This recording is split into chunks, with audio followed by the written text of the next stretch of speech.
Maintenant, nous allons voir une aide à la correction. Je vous indique moi comment j'ai fait pour réaliser le maîtret du lot suivant, à savoir les canalisations enterrées, les fourreaux. Voilà. Donc par rapport à ça, eh bien, on avait notre descriptif qui nous donnait un certain nombre d'indications. Tout d'abord, les limites de prestation pour les gens qui vont s'occuper de ces réseaux, pour les professionnels qui vont s'en occuper. Faire des plans, fournir des plans d'exé pour le client final, pour le maître d'ouvrage. Donc ça, c'est important. Et ensuite, on arrivait au lot 2.3.3, à l'article 2.3.3, terrassement pour réseau. Donc on avait à prévoir les fouilles en trou pour les regards, les fouilles en tranchées pour les réseaux enterrés. Ces fouilles comprennent toute suggestion de protection, blindage et épuisement. Donc localisation, terrassement pour réseau souple et dur décrit ci-après, donc qui sont après décrits. Donc le terrassement, pour ça, moi, j'ai fait un croquis, qui est le croquis 13, réseau enterré, fourreau. Voilà, j'ai mis une couleur pour les évacuations des eaux pluviales, ensuite une autre couleur pour les eaux usées, pour le drain et pour les réseaux souples. À chaque fois, j'ai coté, j'ai mis une cote pour qu'on n'ait pas à jouer aux devinettes et surtout pour qu'on retrouve toutes ces cotes sur le plan. Très important, voilà.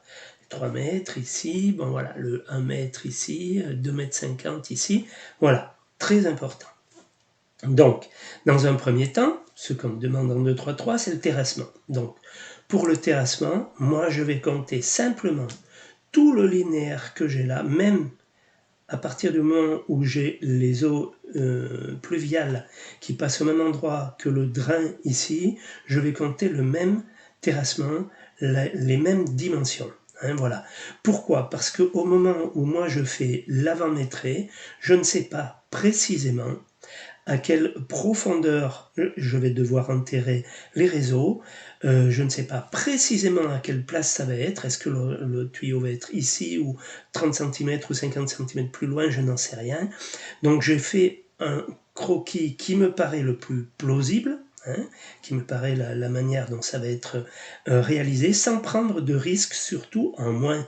Je préfère compter un peu plus qu'un peu moins.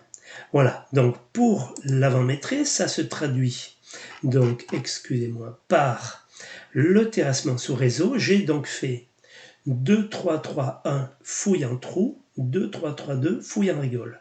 Alors, fouille en trou, je mets bien toujours pareil ma référence, voire croquis 13, 11 fois 0,50. Sur le croquis, donc à chaque fois qu'il y avait un regard, j'ai compté une fouille de 0,50 par 0,50 par 50 cm de profondeur. Voilà, autant que je me rappelle que je ne vous dise pas de bêtises, oui, 50 cm de profondeur.